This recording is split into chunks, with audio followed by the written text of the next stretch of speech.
नमस्कार मंडळी, आज आपण बनवणार आहोत अगदी कुरकुरीत, झणझणीत आणि टेस्टी अशी तिखट लसूणी शेव।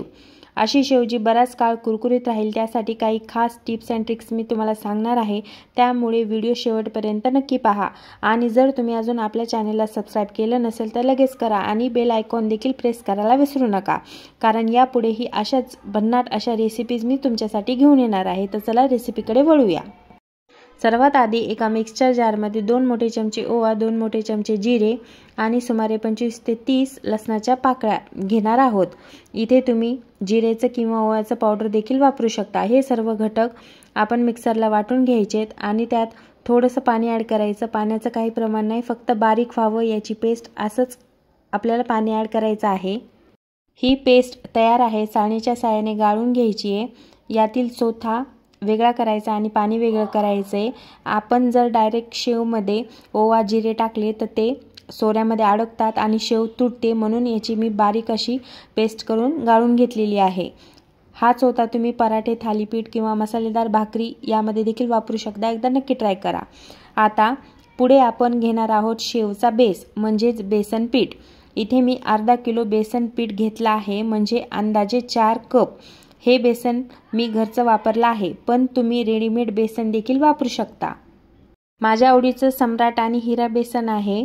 इथे मी कोणत्याही ब्रँडचं प्रमोशन करत नाहीये, पण ते माझं वैयक्तिक आवडतं बेसन पीठ आहे, म्हणून मी तुम्हाला सांगत आहे। इथे मी तुम्हाला अर्धा किलोची शेव करून दाखवणार आहे, व्यवस्थित प्रमाणासहित। आता हे बेसन आपण चाळणीच्या साहाय्याने चाळून घ्यायचं आहे। असं केल्याने पिठात हवा मिसळते, गुठळ्या निघून जातात आणि आपली शेव होते अधिक खुसखुशीत आणि हलकी, म्हणून कधी पण बेसन पीठ हे चाळून घ्यायचं। थोडं थोडं करून असं बेसन पीठ अगदी छान असं चाळून घ्यायचं आहे। चाळल्यामुळे पिठातील सर्व गाठी निघून जातात आणि बेसन एकसंध हलकं आणि मऊ होण्यास खूप मदत होते। यामुळे पाणी घालताना पीठ समान रीतीने भिजतं, गुठळ्या तयार होत नाहीत आणि सोऱ्यामध्ये अडकत नाही आणि शेव अगदी एकसारखी आणि स्मूथ कन्सिस्टन्सीमध्ये येते। आता या चाळलेल्या बेसन पिठामध्ये मी 1.5 चमचा मीठ, 2 मोठे चमचे लाल तिखट आणि 1 चमचा हळद घातलेली आहे। इथे मी नाश्त्याच्या चमच्याचा वापर केलेला आहे। हे घरचं बनलेलं लाल तिखट आहे, म्हणून थोडंसं जास्त घातले मी। आणि लसूणी शेव ही तिखटच छान लागते। तुम्ही काश्मीरी लाल मिर्च पावडर देखील वापरू शकता। आता येतो सर्वात महत्त्वाचा भाग, ते म्हणजे तेलाचं मोहन। मी इथे 2 पळीभर जे तेलाच्या 2 पळ्या असतात ते तेल गरम केलेलं आहे, म्हणजेच सुमारे 8 नाश्त्याचे चमचे। हे तेल एकदम कडकडीत असं गरम करायचं, पण धूर निघेपर्यंत नाही। तेल व्यवस्थित गरम झाल्यानंतर लगेच ते बेसन पिठात घालायचं। हाताला भाजू नये म्हणून सुरुवातीला चमच्याच्या साहाय्याने हलकंसं मिक्स करून घ्यायचं आणि थोडंसं थंड झाल्यानंतरच हाताच्या साहाय्याने पिठाला चोळून चोळून छान असं मळून घ्यायचं। संपूर्ण बेसनाला हे तेल नीट लागलं गेलं पाहिजे, तेव्हाच शेव अधिक कुरकुरीत आणि हलकी बनते। आता आपण आधी बनवलेलं जे ओवा, जिरे, लसूण आणि पाणी याचं जे पाणी वेगळं केलं होतं ते वापरणार आहोत आणि नंतर लागेल तसं पाणी ॲड करणार आहोत। मी इथे सुरुवातीला अर्धा कप पाणी घेतलं आहे आणि त्याच कपाने मोजत मोजत थोडं थोडं पाणी घालणार आहोत। सगळं पाणी एकदम ओतायचं नाही, थोडं थोडं घालूनच मळायचं। पिठाची कन्सिस्टन्सी म्हणजे चपातीच्या पिठापेक्षा थोडंसं पातळ, पण फारच सैल करायचं नाही, म्हणजेच हातात घेतल्यावर पीठ मऊ वाटेल पण चिकट होणार नाही। जर पीठ हाताला चिटकत असेल तर हाताला थोडं तेल लावून मळा, त्यामुळे ते अगदी व्यवस्थित मळलं जाईल। आता मी इथे ते पाणी संपून दुसरा पाण्याचा कप घेतलेला आहे आणि थोडं थोडं करूनच ताकद ॲड करायचं। एकदम कधीच पिठात पाणी ओतायचं नाही, ही गोष्ट नेहमी लक्षात ठेवा। एकदा पिठाचा असा छान मऊ आणि लवचिक गोळा बनला की समजा आपलं शेवचं पीठ तयार झालं आहे। आता हे पीठ आपण 20 मिनिटांसाठी झाकून ठेवायचं आहे, जेणेकरून मसाले आणि तेल एकत्र मुरतील आणि शेव अजून जास्त स्वादिष्ट बनेल। सोऱ्याला साधारणपणे 2 जाळ्या असतात, एक छोटी एक मोठी। इथे मी छोट्या जाळीचा वापर केलेला आहे। ओवा, जिरे, लसूण डायरेक्ट आपण वापरले असते पेस्ट न करता, तर थेट ह्या जाळीमध्ये अडकले असते आणि शेव तुटली असती, म्हणून त्याचं पाणी करून घ्यायचं। आता या सोऱ्याच्या आतून थोडंसं तेल लावून घ्या, म्हणजे पीठ कुठेही चिटकणार नाही आणि शेव करताना ती व्यवस्थित एकसंध सुंदर आकारात बाहेर येईल आणि अडकणार नाही। व्यवस्थित अशी एकसारखी शेव निघेल। मला या रेसिपीमध्ये 250 ml पाणी लागलेलं आहे। हा कप 250 mlचा आहे, म्हणजे अगोदरचा अर्धा कप आणि हे अर्धा कप। पाण्याचं हे अगदी योग्य प्रमाण आहे। असं प्रमाण ठेवल्यास शेवचं पीठ अगदी योग्य टेक्स्चरमध्ये मळलं जातं, ना खूप घट्ट ना फार पातळ। आता हे तयार पीठ आपण सोऱ्यामध्ये भरून घ्यायचे।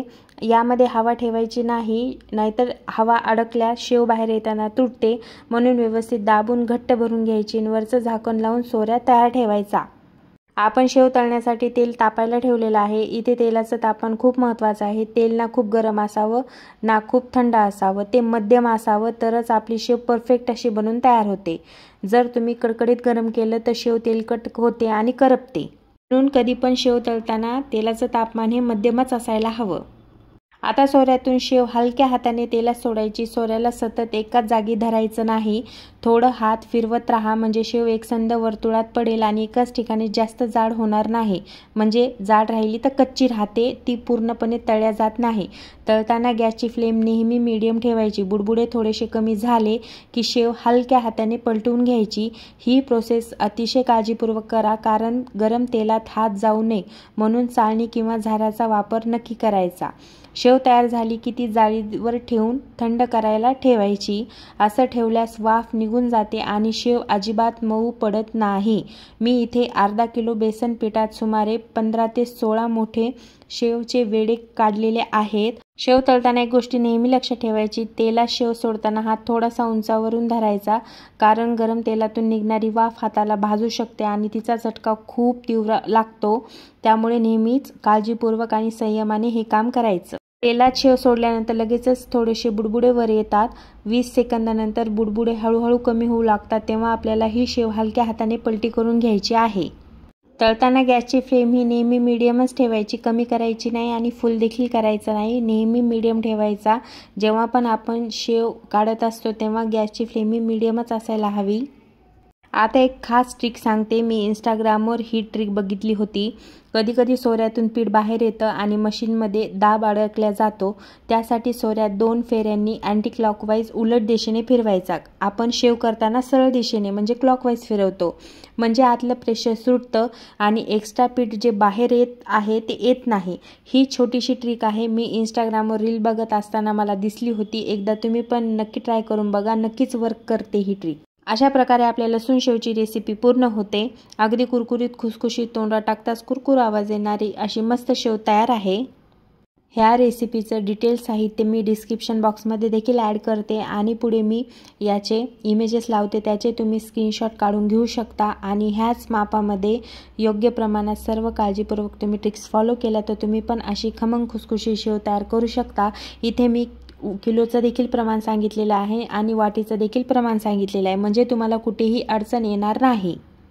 अशाच भन्नाट पारंपरिक आणि दिवाळी फराळाच्या रेसिपीज बघण्यासाठी सोनालीज किचन ब्लॉगला नक्की सबस्क्राईब करा आणि बेल आयकॉन देखील दाबायला विसरू नका.